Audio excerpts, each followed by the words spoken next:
પંચમહાલ જિલ્લામાં સ્થાનિક સ્વરાજની ચૂંટણી શાંતિપૂર્ણ માહોલમાં સંપન્ન થઈ। સૌથી વધુ મતદાનની વાત કરવામાં આવે તો સૌથી વધુ મતદાન રેકોર્ડ બ્રેક જાંબુગોરા તાલુકામાં 83.32% મતદાન નોંધાયું છે।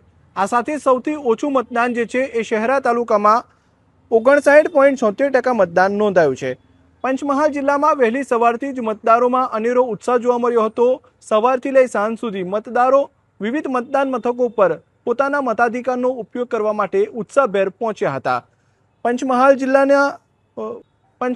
પંચાયતની વાત કરવામાં આવે તો પંચમહાલ જિલ્લા પંચાયતમાં કુલ 69% મતદાન નોંધાયું છે। આ સાથે જ ગોધરા નગરપાલિકામાં કુલ 63% મતદાન નોંધાયું। સાથે જ શહેરા નગરપાલિકાની વાત કરવામાં આવે તો શહેરા નગરપાલિકામાં કુલ 74.68% મતદાન નોંધાયું છે।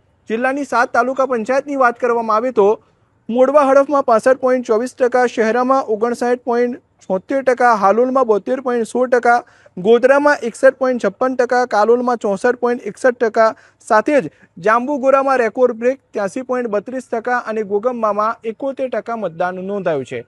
તમામ મતદારોનું ભાવિ ઈવીએમમાં કેદ થયું છે। હવે સૌની નજર પરિણામ ઉપર છે।